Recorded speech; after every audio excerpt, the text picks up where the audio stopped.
Hello, everyone, and welcome to Snap Take. This is Glazer of Snap Judgments, the official podcast of Marvel Snap Zone, and we have four great decks for you today, including our preview of Khonshu with a deck made by an absolute hella master. But we're going to kick this video off, as always, with a top meta deck before we get to our Khonshu review. This one is from Jimmy Dickens, modified by our friend Cougar. And this one is a Toxic Sarah Surfer. It is a very cool list. It doesn't need to go all the way in on Wong anymore, thanks to the presence of Diamondback, and Diamondback being a 3 cost. She really does tie both of these decks together, and you just get a massive amount of extra power from your ability to sort of steal a lane with either Diamondback or Ajax, and then another lane is an easy Surfer win. So this is a very, very, very strong list, and this is again Jimmy Dickens via Cougar. This deck needs Ajax, Diamondback, and Galacta. Those three are required. If you don't have US Agent, you're running Forge. You do need a high series card for Luna, Hope, or Fastos. Luna is best here because you can Luna straight into Sarah. That is a snap condition. And Rocket and Groot and Red Guardian can be Gladiator, Negasonic, Juggernaut. You can also feel free to try Rogue for Red Guardian, particularly because you're running Sarah. All right, let's go card by card and explain things. Hazmat is often just a lot of power here.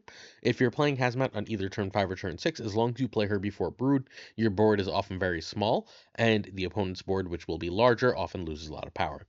She obviously also synergizes with Diamondback, giving Diamondback up to a 311 in power, and she synergizes with Ajax, making Ajax potentially huge. She's not the only way to get those cards effective, but she is one of the better ones.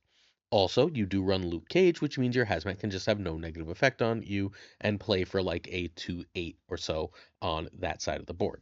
Obviously, very, very strong card. Not one you plan to, but very useful on either 5 or 6. US Agent is a card that you can drop early and just use to sort of control lanes. He's just big enough and strong enough to matter.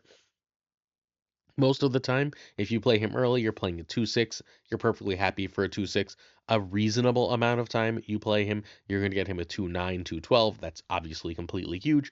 You would prefer to drop him on turn 5, but you don't really have anything else to do early, and you're fine to drop him and just use him to sort of control what the opponent can play. If you can control how big they can play as far as like a big card, that's a very good lane for Diamondback to win because they're going to have to play a bunch of smaller stuff if they want to compete there.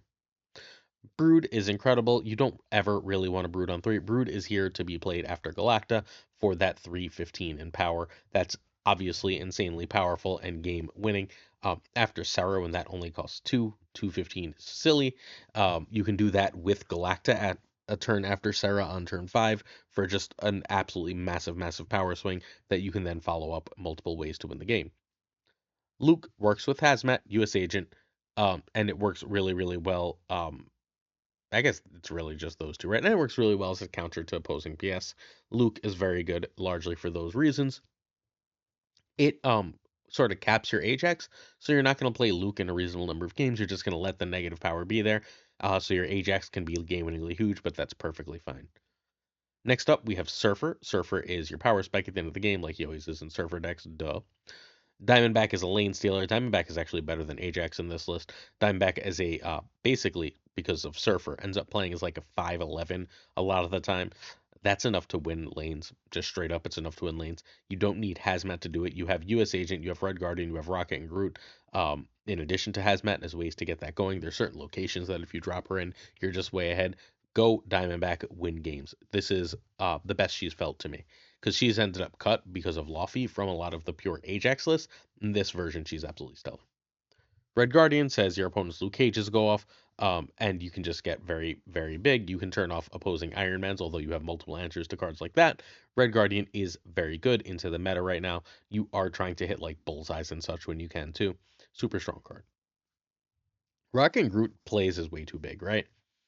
This card, unless your opponent clearly immediately drops a Luke, and again you have Red Guardian for that, is going to play as a 3/7/3/9 that's movable. That's insane. This card puts up way, way, way more power than it's worth. It's one of the top 10 cards of Marvel Snap. It goes in most decks just as filler at this point. Luna lets you ramp into Sarah or Ajax. That's obviously incredibly strong. The other thing it lets you do is last turn of the game, you can play Hazmat and Ajax together without having to have played Sarah, which is also incredibly strong. You winning games that way is really, really cool. There's not much opponents can do about it, right? Galacta is a snap condition. She's the best 4 in the game. Almost like much like Rocket and Groot goes in a ton of decks. Galacta goes in a couple almost every deck. Sorry, something fell upstairs and for my upstairs neighbor. Galacta goes in almost every deck because she puts up so much power. Surfer decks are obviously among her top homes because you get so much extra benefit out of hitting Brood. But basically, her buff is better than a Surfer buff, right? So like you hit a Luke Cage, you have a 3/5 Luke Cage. Don't worry about Red Guardian anymore, so on and so forth. Sarah's your ramp. We're only running Sarah here because we're running Luna. We're running Luna because we're running Ajax. If we're running Ajax in a Surfer list, we need a way to like ramp and get extra things out. Luna and Sarah give us that opportunity. It also gives us the opportunity to drop Ajax, and everything comes together. And meanwhile, Ajax is keyword big. Again, we have several major lane winners, right? Brood is a lane winner after Galacta, although Galacta makes almost anything a threat. US Agent is a lane winner against certain decks. Diamondback is a lane winner. Surfer can turn regular old threes into lane winners, and then Ajax is a lane winner too. And Wrecking Crew can be too. So there's a lot of different ways to win lanes, but Ajax is the easiest. Ajax just can steal a lane alone, like no other card in Marvel Snap can. All right, let's go turn by turn with this list. This is a list that is being played in the top 5 of the Infinite Leaderboard right now by Cougar. He is currently rank 5 and playing a lot of this list along with the Surfer Bullseye list we talked about yesterday. Turn 1, you want to pass. Turn 2 is US Agent. Turn 3, Luna, and Luna is a snap condition if you have Sarah, Galacta, or Ajax almost always. Over Rock and Roo, which is more or less equal to Diamondback. I would play Rock and Roo with Prio, Diamondback without Prio usually. Turn 4, I want Sarah over Galacta over Ajax over 3. You'll play Sarah over Galacta because then you can go Galacta and another card on turn 5. Ajax is sort of inviting a Shang by playing early, but you don't have to play your Hazmat till very end, and you could do it after Prio's loss, so that works fine. And then you could just drop a 3-drop if you don't have any of your other shenanigans. Turn 5, Sarah or Ajax are still fine. You can play Galacta if you Sarah'd already. Hazmat in a 3 is totally fine if you didn't have any ramp. You play Hazmat first, generally speaking, under your Galacta if possible, and then you drop a Brood, a Diamondback, or whatever to win that lane. Turn 6, you're basically choosing between Ajax and Hazmat or whatever 3 and Surfer, and that's generally your goal, and then you should probably win the game. It's worth remembering that if you got Sarah out and then you're going to go Ajax Hazmat on the last turn of the game, that is 4, 5. You have Sarah, so you can still Surfer if you manage to play enough threes throughout the game. This list really is sort of sick. It can be shut down a little bit by opposing Lukes, but at least you still have a Surfer game plan to win, and Red Guardians really mess with things. But this is about as good as Ajax has felt for me. This and that Roram list, right? Like the alternate Surfer and Ajax things that are floating around right now are doing better for me than the standard versions, and you love to see it. Hey, we're giving away an Agamotto this very month. If you're interested in getting it, please hit that sub, hit that like, hit that comment, and you can be entered to win Agamotto. I will ask you a specific comment later. And if you're interested in winning, please do hit that sub as we try and do 25,000 subs in 2025. We're almost at 20,000. We need your support to get there. In return, we're giving you 7 days a week of Marvel Snap videos. We had 2 full videos yesterday. We're going to have another 2 full videos Thursday as we'll cover the OTA right away. We cover Marvel Snap more thoroughly and consistently than anyone. If you want the best decks that you can't get anywhere else, the coolest things to play that can climb in high infinite, get you to infinite, help you achieve your goals, hit that sub button, like, and comment. All right, our spotlight card is Khonshu, and get ready because this one is a bit of a mouthful. Let's make sure we're ready for Khonshu, everybody. Khonshu is a 6/5. When this is discarded, it's going to return in the next phase, and it's got 2 more phases. You don't have to discard it, though. You can just play it. The play is on reveal, resurrect 2 cards you discarded to another location with its power set to 5. So you play, you discard Khonshu, and you get it back as a 6/8. It's got the same ability, except resurrected with its power set to 8. And then if you discard it twice, you get set to 12. Resurrect a card you discarded to another location with its power set to 12. Cool. But at that point, if you discard it, it's just gone forever, so you don't really want to discard it. What you're really trying to do with Khonshu is like the best cards to get back are things like Iron Man, where if you can get a 5 power Iron Man, that's all of a sudden a 10 power Iron Man. If you can get a 5 power Gore, 8 power Gore, 12 power Gore, you're really starting to sing, right? Those are absolutely insane gets, and those are very, very good. You might have noticed that there's a card that helps you get these in the current um what's it called? What's it called? Not Sanctum. High Voltage. In High Voltage, the first Ghost Rider card will discard those cheap cards that you do want to bring back with Khonshu, and that should be a really, really cool combo, and I'm excited to try it. How good is this card going to be? Well, shit. I'm pretty sure that this coming out is part of the reason they nerfed the hell out of Hela. So my initial reaction and impression is that there's a version of Hela that's going to be pretty good with this. Um, this is fundamentally the new Hela. This is, I think, going to replace Hela. So I went to the person who's still succeeding in the top 100 with Hela and got that deck, which we'll talk about momentarily. But first, we got to look at what spotlight cards. Khonshu comes with Corvus Glaive and Scorn.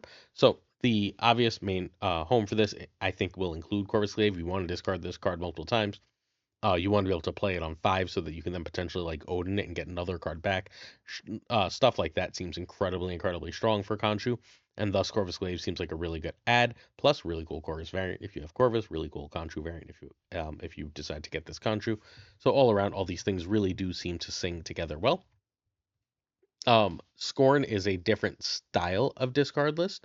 Scorn is generally in Bullseye or Apocalypse discard, not Hela discard, which leads me to believe there might be an Apocalypse version of the discard list that ends up running Khonshu. And oh boy, do I hope so, because I think that would be extraordinarily cool. This is another card that comes back a couple times if you discard it. It's another reason to run Lady Sif in those decks. I think that there's something here. I don't know. I'm excited, is basically how I'm going to put it. I think that this is going to open up a whole lot of new types of discard, and I don't know how it happened, but I'm a discard enjoyer. I'm very curious to see what we come up with this. It might take a couple days, but we do have a deck to start with from our friend Denish. Denish is the top ranked Hela player regularly, even when Hela's not meta. He's able to play Hela around the top, like honestly, fairly often around the top 20 of the Infinite Leaderboard in absolutely stellar manner. We've covered versions of this deck. This seems like the way to go with Khonshu. I asked Danish what he would do with Khonshu day one, and he was like, "This, I would do this." So, the first thing you're gonna notice is the first Ghost Rider isn't here because Danish doesn't have it yet. I don't have it yet. We got to finish up our last couple of voltage missions to get it. It's possible Danish goes in after, that goes in over Grandmaster, or even often key to the deck goes in over Gambit. I could see either of those being the case just frickin' fine. We'll see, right? Everything else here is very cool and very powerful and works in combination. It's unreal to me to see a Danish deck that doesn't run Ghost Rider. We'll have to see if Ghost Rider has to go back in, but this is very powerful and relatively cheap. I think all you really need are Corvus and Gore here, and you can get Corvus obviously this week. I don't think you actually need Khonshu for this list, although if you don't have it, you're going to need to run Ghost Rider. Khonshu is sort of working almost as a replacement Ghost Rider, a 6-cost Ghost Rider in this list. Grandmaster would be the first Ghost Rider in this list, and I fully intend to make that change. Now, Blade is an early discard of Khonshu or Infinite, sure, but that's not really what you want to do with him. Well, early Khonshu, you'll discard Khonshu whenever, but you don't super want to discard Infinite with him early. You're trying to wait until sort of the mid to late game to use Blade in combination with another card because you have an extra energy, ideally from Corvus. That's what Blade is ultimately here for. Grandmaster can help you get extra discards. That is, again, fundamentally his use. Although, if you do end up with an early Hela, which happens through random shenanigans sometimes, being able to hit that with a Grandmaster does seem like it's reasonably powerful. But your main goal is like sometimes you Grandmaster a Gambit, and then when you play your Hela or Contra or whatever, you're great. Or you get extra energy by Grandmastering your Corvus Glaive, and once more, your power goes through the roof. Gambit is basically honestly like Blade and Gambit are your extra discards. They're not the main discards of this list, Corvus is, but Gambit is obviously extra powerful as a random discard because he can take out anything of your opponents, which is often absolutely game winning and backbreaking. Corvus for both the extra energy and the discard too is stellar, stellar, stellar in this list. You are going to very often want that extra energy a turn early, so you can play Khonshu or Hela that turn early, or so that you can end up on the last turn of the game playing like a Jubilee with a Gambit, right? Like if you can go Gambit and Jubilee and then you pull Hela or Khonshu, you're in heaven and able to win. That extra energy is again huge, and thus this all makes sense. Jubilee is one of your two ways to get Hela slash Khonshu if you don't see them early.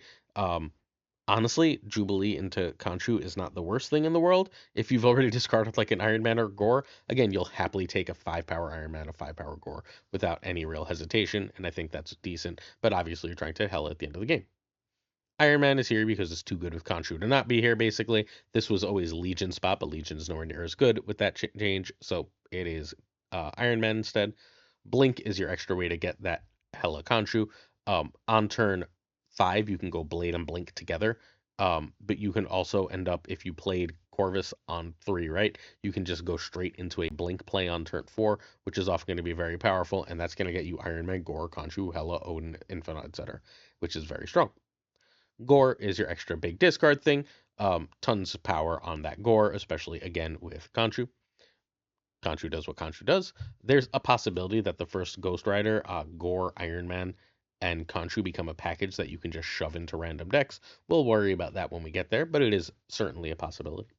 Hela is still a win condition here. Hela to get back Khonshu can give you an extra 6 back, which does seem incredibly strong. Sometimes these cards are going to discarded or you're going to want to play them a little early, and at that point Odin is extra strong. Remember that if you are going to play Hela early, you can play Hela early on your discarder, and then you can, or Khonshu early, whatever. You can play them early on your discarder, and then you can play Odin on top of that and get back extra cards, which is incredibly strong. And then Infinite is just the biggest thing to discard. Infinite's actually the card I'm least sold on here, strangely. Part of me is like, maybe we want Ghost Rider over Infinite with Khonshu in the deck so that we can try and maximize the Gore Iron Man shenanigans. But I could be wrong, and it is early to know that for sure. Either way, I'm sure this deck works because this is direct from the Hela source. The Danish Hela always works. So turn 1 Blade if Infinite or Khonshu. I'm sure you do it if Khonshu. If Infinite, because Corvus is your key card. Turn 2 is the same as 1. Turn 3 is Corvus over Gambit. Corvus is basically your snap condition. I would even play Corvus turn 4 over anything else. So turn 4, Iron Man. You can also play Jubilee or Iron Man or Blink, but you would generally play Corvus first. Turn 5, if you can play Contra Hella, play Contra Hella. If not, you're now going into Blink and Jubilee territory to try and get to those cards, or to try and get to Corvus. Turn 6, Odin on Khonshu Hella, play Khonshu Hella, or 1, 2, and Blink, so you can drop like a Grandmaster and Blink at this point, using Grandmaster to discard extra times and then Blink to try and get your Hela, or you can just play like a Gambit and Jubilee together, using Gambit as an extra discard and Jubilee as an extra way to get stuff. Any of those plays are possible thanks to Corvus. This list should absolutely sing. We'll see if Khonshu mini package works, but I'm again very sure that if you follow this deck like its flowchart, this is a deck that will have a high cube rate that you can climb with. So this is our Khonshu day 1 build. Hey, check me out on Twitch. I know I haven't streamed in the past couple days. So it was my son's birthday. Then it was my wedding anniversary. Then my wife wanted to spend time with me for our anniversary last night, and then she had a rough day going back to work and was like, "Can you please spend time with me tonight?" So I hung out with her, and then I'm doing the video after that. So really sorry about the lack of stream thus far. We will be getting back to streaming tonight as I have to test all the Khonshu decks. Basically, what I do, I stream at about 6:30, 7 p.m. Basically, as soon as I can get my son settled in, I try and go live, and then with that live, we basically grab every Khonshu deck and we test them, and then we bring you the best one in tomorrow's video. Season pass question: if you'd like to win that season pass is: are you opening for Khonshu? What's your key plan? May I offer you advice at this point in the video? The best answer to me is Um, I'm going to wait and see until Friday to make sure Khonshu is actually any good.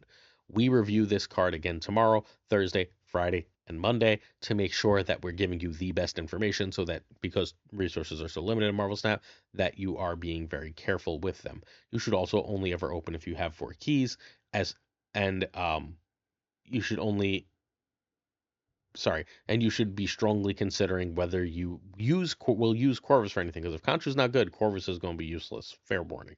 But you should also be considering: do I need Scorn? If you need Scorn, then Khonshu obviously works up the list. But if you need Scorn, now you're also going to need to have Bullseye. Now you're also going to need, or you're going to need to have like the classic discard that runs Proxima. So if you have those other cards and then Scorn goes way up in value, then this starts to look way better. I don't know. Scorn is really good, y'all. Like, it's one of the best discard cards. All right, don't forget to check out the stream tonight. Next up, we got Sizer's Firehair. This is Sizer's most successful Firehair deck of last week. I am personally not terribly impressed with Firehair yet. I think she's going to need Elixir, and I think she needs an Iron Patriot nerf. And she's also going to need both Elixir and Quinton Choir, who come out next month. I did this set yesterday, had a second video. It's a short, like 15-minute one, so if you're interested, check it out.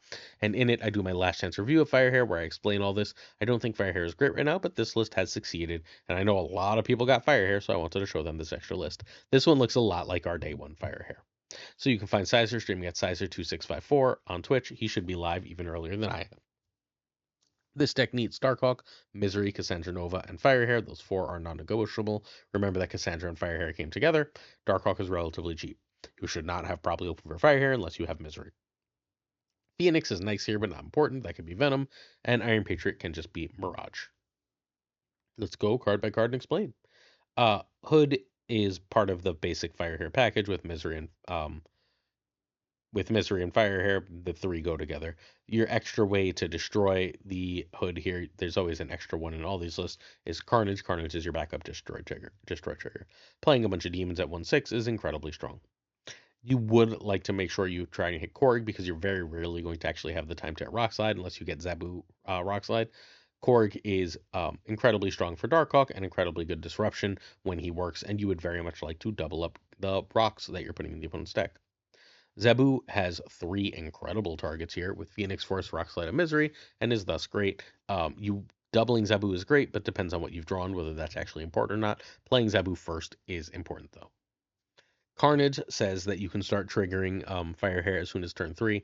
You can do things like go Hood into or Zabu into Firehair into Korg or Hood and Carnage, and you're perfectly fine with that play pattern if you didn't see your Misery yet, especially because you have Phoenix Force to bring potentially some of those cards back later. But you're going to get those extra triggers just out of the early Carnage in ways you can't with other cards. Armor's here because your Darkhawk is often sitting there waiting to get Shang-Chi'd, and you can steal cubes by stopping that. Also, if your opponent is playing Firehair and they drop Hood and you drop Hood in another location, you can just drop your armor on their Hood. Basically, people are trying to destroy that Hood right now, and being able to turn that off is very, very powerful. Firehair is the key to the deck. It's the reason we're running this deck. We want to we want to get extra demons, we want to get extra rocks in the deck. That's the hope. Firehair gives us 3 ways to double up our on reveals, along with Phoenix Force and Misery. Iron Patriot offers the Burrs pattern. The Burrs pattern is Hood on 1 or 2, whatever. You can play it with Firehair, it doesn't really matter. Let's say Hood on 1 or 2. Iron Patriot in the Hood lane with the demon on turn 3. Turn 4, Misery. You then have a 14 power lane with just the demon and the misery in that lane, and that's usually enough to win the lane, and you have plenty of extra space and an extra cheap card to help you in that lane again and get yet another cheap card. It's an incredible play pattern that Iron Patriot opens up, but he's also just a regular good card. If you don't see Firehair and you play him on 2, you can play him into Cassandra Nova. You're not really trying to destroy Cassandra Nova unless you get the Phoenix Force pattern here. You can go Cassandra Nova into Phoenix Force into Misery on that pile, and then Cassandra Nova will trigger basically a million times, more than a million if you have Firehair, and that extra power. Because the Phoenix Force has merged at that point, Misery won't destroy it, and that works totally fine if that's how you decide to do it. It's dangerous though because you don't really want to do that if you're like also destroying Korgs or Hoods or Zabus. So be a little careful here. But if you can get that play pattern, it is very, very, very powerful. The other thing Cassandra Nova is just the best follow up in the deck to Iron Patriot. You run it and you're perfectly fine. It works well with Korg and Rockslide. Phoenix is a re-trigger of on reveals here. You are largely trying to hit Hood and Korg here, although you're perfectly fine to Iron Patriot. If you can hit Hood or Korg, particularly on turn 4, you're way out of the game. Rock Slide is incredible on turn 3. Sometimes you just need a big Darkhawk. Rock Slide says you can have a big Darkhawk and you get Disruption. Misery is the same concept as Carnage. You're using it usually on turn 4 or turn 5 on Hood, Korg, or Iron Patriot, or some combination thereof.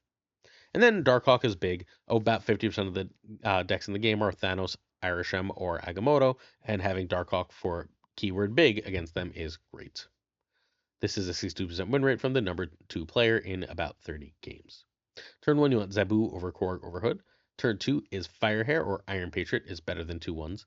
Sorry, you'll notice that there's no specific snap conditions on this one.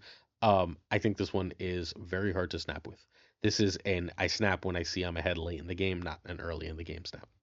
Turn 3 is Cast or 2/1. It can be a 1 in Carnage if you have Firehair or Phoenix Force. Turn 4, generally speaking, Phoenix Force and Misery are better than Rockslide. Turn 5, Darkhawk is better than Phoenix Force or Misery. But if you've got Phoenix Force, Misery, and Darkhawk, and you realize you can end the game with like armoring Darkhawk to protect it and playing a bunch of demons, you can snap around there. Turn 6 is play a bunch of stuff, and generally speaking, we're looking at demons, armor, Iron Patriot generated cards. And that should generally be enough to win. Again, our goal is sort of here to win one lane with Darkhawk, and then we can win one lane. We can sort of win one lane with just a million demons all over the place. Be wary, this deck will fall apart if your opponent is running I lost his name, Swordy guy who came in Sanctum. Gorgon. If your opponent's running Gorgon, this list completely collapses. But against most other lists, this has some decent play. Really strong list. Is it the best in Marvel Snap? No, but it is cool, and I know a lot of people like this type of deck. If you'd like to see some gameplay from some of these decks, please check out the stream team, where Prashant will hopefully be live later on today. All right, our last deck is from Gaming with Flash X. This is a late night cook. Flash made this late at night, and this one really, really sung for him. He ended up with a 70% win rate in the top 1,000 with it, and I wanted to show my homie Flash is a really, really cool deck.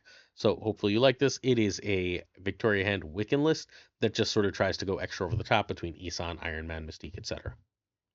All right, so you can find Game of Flash X at twitch.tv/Game of Flash X, where he streams almost every night. Do go check out the homie. This deck needs Wiccan, Victoria Hand, and Kate Bishop. Valentina can be Ravonna, Quinjet, or Shadow King. Moonstone can be Frigga or Anti-Venom, though it's worth noting that next month Moonstone's about to be incredible, get ready.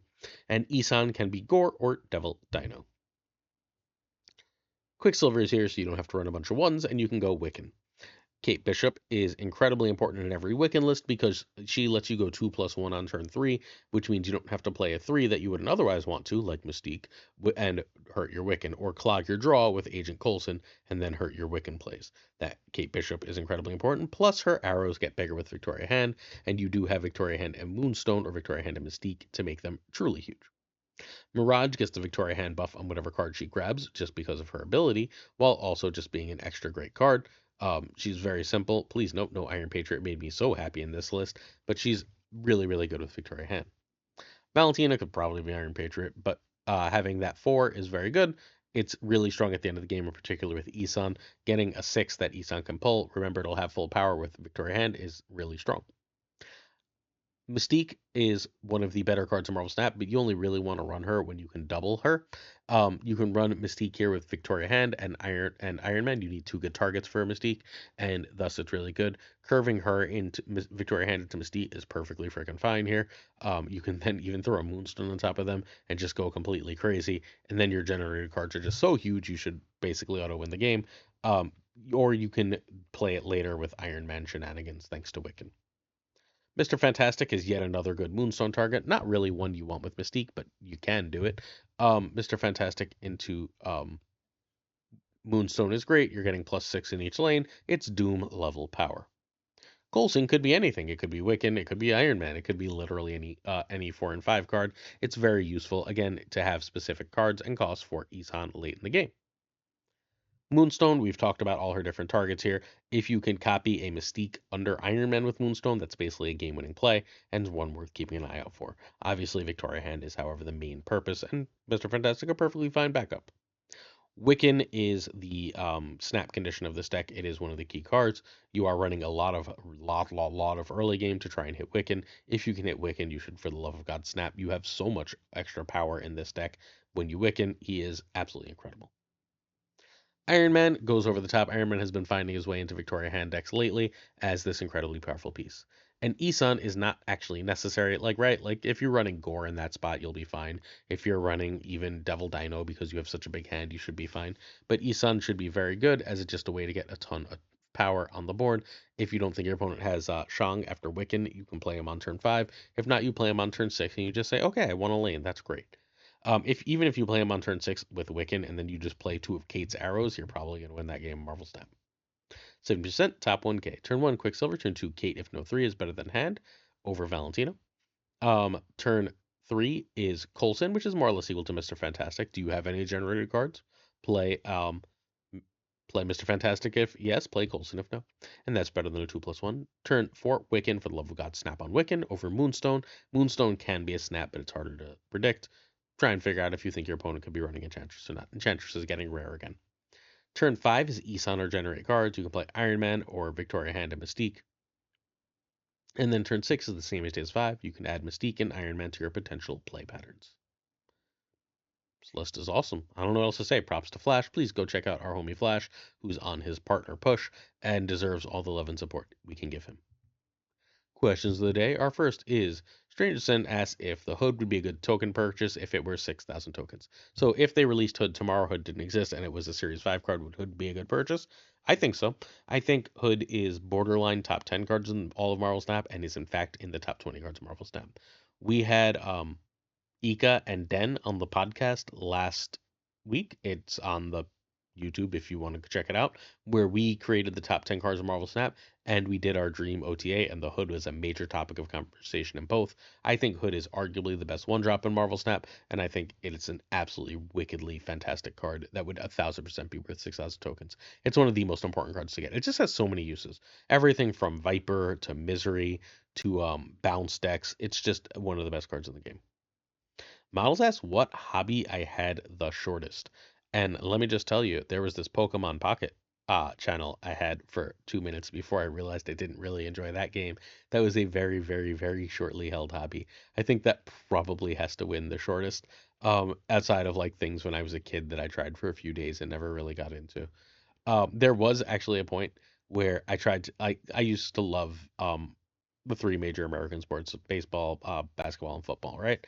And over time, I stopped watching them, but like they were long-term obsessions. I tried to get into hockey twice in my life, and both times I went really all in for like a month or two, and both times a month or two later there was a strike, and I decided that was the universe telling me not to get into hockey. So we can count hockey as a extraordinarily um short-lived whatchamacallit as well, short-lived hobby as well. I've had others, I think. I think those are the main ones that immediately spring to mind. So let me know what yours are if you're interested in the comments. I'm curious too. Certain tiers of support on our Patreon come with on our thanks. I'm going to say thank you to our Patreon of the month, Absolute Shannon, the great Abigail Gieslin, our friend Mandatory Burnout, my Alliance leader. It Regardless is a word, always kind, LAB, Ink the Graphite Fan, Frosty, what's up, Frostman? Hota Navarrete, Thinking Poker, Primed Ryan, Orion Burke, Orion Wood, Kertixley, Koire, Kazushi, Archangel 3K, Black Dahlia, Pyrofros, The Goat Sika, Hallowed, Nightmare, Only Fox, Synth, Subsynth, Batnik, Dirty, Casual, Mr. Kerfuffle, Cables, Ginger Prime, Sup Ginge, Philip Rakovich, Haplo, Kenny Loggins of that Danger Zone, The Bizza, Black Jeebus 23, Extra C and Skippy G, Rhyming Friends, Jessica Gamble, Sup Jess, Mr. Slush Death, thanks for the messages earlier, Kinger Bros, Brup, The Great Kazoo, Werewolf, Kevsy Huda, Luna Chris, Clam, Colonel Foreman, Bricks Do Click, our newest friend, thanks Bricks, Rob Silverman, M. Holland, David G. Wingfield, Stephen, Brian Coffin, Tristan Smart, Jason B., Mr. Craig Sterry, and Matt V. Real Name Town is huge, huge. Ran Wrench, Corwin, John Q, and Jimmy McHugh. You Stout, Eighth, Sage, One Big Man, Milkman for Reals, Cactus, Foley, BG, Quid Pro Joe, Snap Decisions Joe, check out the Snap Decisions podcast, Mod Supreme Models, Green Goblin, Unibot, Flan 56, The Fuzzy Dunlop, Spectrum X, Hoot, Ocularis, Sup Ocu, Matt H, only one we need. DJ Mikey Hijinks, No Frickin' Flex, Nick the Greek Geek, Zodrex, the King of Canada, Ten Man Falcon, Fawthorn Newman, Jonesy, Two Ties, the Great Lars, the Pirate King Tucker, and of course, Gunny T, where the T stands for. Alright, only the OGs are remember who this person is, but Pretty Chill is back in Marvel Snap and is really making my day. Welcome back, Pretty Chill. We missed you. Uh, Welcome back as well, Greenberger. Hopefully, you both stick around this time and enjoy the game as much as I always do. Thank you, everyone, for watching. Don't forget to check out the stream tonight and then be here tomorrow for another Snap Take. Peace.